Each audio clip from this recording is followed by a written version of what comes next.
big mistake that people make is that they try to implement major HR transformation without the involvement of the CEO and leadership team.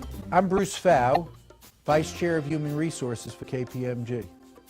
If that CEO or your leadership team is apathetic or kind of menza about the whole idea, it won't matter what programs you develop because they won't get implemented and they won't take hold in the culture. You really need to have that as a precursor, and often that's a matter of the business environment, what's the business dictating, and a little bit of luck. I think here there was a few years ago a burning platform. We woke up and realized that employee engagement was low, turnover was high, and that it was affecting the business. It was affecting the practice, that we couldn't sustain KPMG as we knew it if we were going to have engagement levels that low and turnover that high. And so we knew we had to make a change. That was part of the motivation. And then the leadership team getting religion around that really helped us to make this a reality. It makes my job much easier to be challenged by that kind of motivating leadership team. What's your favorite benefit or offering here? My favorite benefit so far is the adoption credit that I received from the firm. I feel like the people I work with are really my great motivator. My favorite? I really like the volunteer release time. Well, I think I like all the work-family benefits that KPMG offers, including paternity leave, which was a surprise when I had my son and I was able to take a couple weeks off. I could give you a long recitation, send you to a lot of academic research about all the factors that motivate people at work. There's been, hundreds of studies on it. But in my view, you can boil it down to four things. One, am I working for a winning organization that I'm proud of, or am I working for an organization that's losing?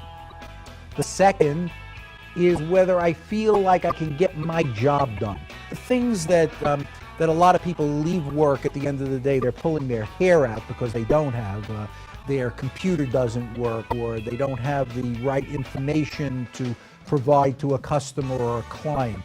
Three, they want to be treated well.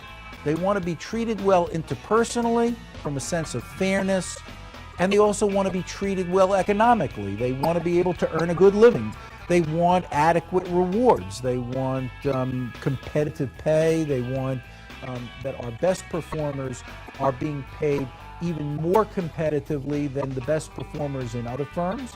We want to make sure that people get to share in the annual profits of the firm, and they want to be thinking about their earning power and their careers in the future. So they want good career development opportunities so that their career can progress. And then lastly, and this is true for most people, they usually feel this way, they want to enjoy the work that they do. And fortunately, most people do self-select into occupations that they enjoy. Well, let's just start out from the very beginning. When I graduated from college, I interviewed at a bunch of the large firms. Back then it was the Big 8. I joined KPMG. I'm Liz Harper, and I'm a senior manager. I left KPMG back in 1992 after making manager. I knew that I wanted to start a family.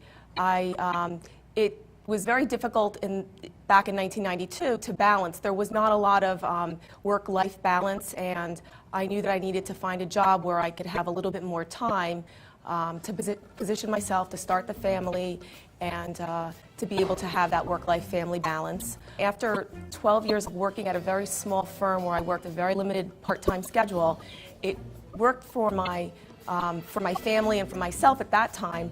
But since I'm entering, I feel like the second half of my career, I really feel like I need to be at a firm where I have a lot more opportunities. I decided to rejoin KPMG. Now it's very different. The firm has many initiatives on work-life balance, alternative work arrangements. They're very flexible and they want to make it work.